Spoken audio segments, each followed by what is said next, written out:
Travis Kalanick built Uber from nothing into a $70 billion company in 8 years. He was brilliant, aggressive, and absolutely convinced that his vision was correct. He called his management philosophy principled confrontation. Everyone else called it breaking the law and asking forgiveness later. This worked until it didn't. And when it stopped working, everything collapsed at once. Travis Kalanick was not a first-time entrepreneur when he founded Uber. He had previously co-founded 2 companies, Scour and Red Swoosh, both of which had difficult endings. Scour was sued by the major entertainment companies and shut down. Red Swoosh was acquired, but Kalanick later said the experience nearly destroyed him personally. When he came across the idea for Uber in 2008, a simple app that would let you request a black car, he was a seasoned entrepreneur who had learned how to move fast and survive. The original Uber launched in San Francisco in 2010 as a black car service, a luxury experience. The pivot to UberX, cheaper rides in personal vehicles, happened in 2012 and transformed the company. UberX was 20 to 40% cheaper than taxis. It was available instantly. It was cashless. The user experience was so dramatically better than calling a cab that adoption was explosive. But UberX operated in a regulatory gray area in most cities. In many cities, it was simply illegal. Kalanick's approach was to launch anyway. Uber would enter a new city, ignore local taxi regulations, grow the user base rapidly, and then negotiate with regulators from a position of strength. The strategy worked because politicians did not want to ban a service that millions of their constituents were using. By 2015, Uber was operating in hundreds of cities across dozens of countries. Kalanick was one of the most celebrated entrepreneurs in the world. Valuation rounds kept climbing. 10 billion, 30 billion, 68 billion. Uber was losing enormous amounts of money, in some quarters over $1 billion. But investors believed the market opportunity was so large that losses were acceptable. Kalanick himself seemed to believe that the normal rules of business did not apply to Uber. The internal culture reflected this belief.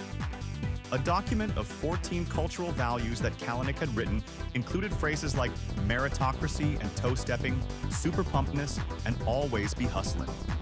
What it codified in practice was a culture where results justified any means and where people who raised concerns were seen as obstacles.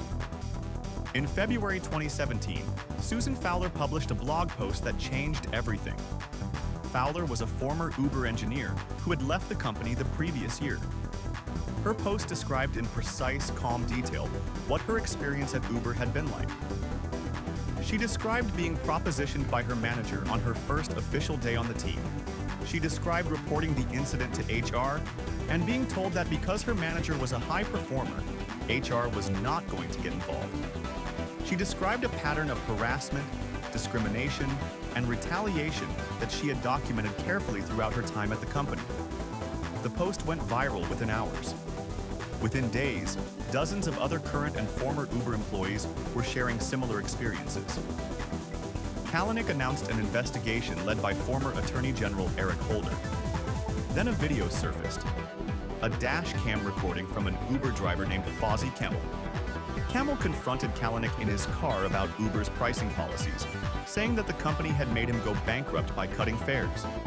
Kalanick told Camel that some people don't like to take responsibility for their own problems. He said it directly to a driver whose livelihood depended on Uber's decisions. The video was devastating. It captured everything critics had been saying about Kalanick in 2 minutes of footage. His contempt for the people at the bottom of the platform he had built. His inability to take responsibility for the consequences of his decisions. The Holder investigation released its findings in June 2017. Over 200 HR complaints had been filed and not seriously addressed. The report recommended significant changes to management structure and culture. Among the recommendations was a suggestion that Kalanick take a leave of absence. Within days of the report, 5 of Uber's 20 largest shareholders sent Kalanick a letter demanding his resignation. He resigned as CEO on June 20, 2017. He retained his board seat and remained one of Uber's largest individual shareholders. He walked away with a fortune measured in billions. Uber went public in May 2019 at a valuation of $82 billion, below the peak private valuation. The IPO was considered a disappointment. The stock fell on its first day of trading. Dara Khosrowshahi, who had been brought in as CEO after Kalanick's departure, had cleaned up many of the cultural problems. Uber today is a functioning public company generating real revenue. But the drivers who made Uber possible remain in the same position they were in 2017. They are classified as independent contractors in most jurisdictions. No benefits, no equity, no guaranteed income. The platform that generated billions for its investors and executives was built on labor that it refuses to recognize as employment. California passed Proposition 22 in 2020 to permanently classify gig workers as contractors after Uber, Lyft, and other companies spent over $200 million on the ballot initiative. The workers voted against their own economic interests, partly because they valued flexibility and partly because the campaign was effective. The original sin of Uber, extracting value from labor without compensating it fairly, was written into law. Kalanick built something that changed how the world moves. He also built a culture that was designed to exploit everyone it could. Those two things were not separate.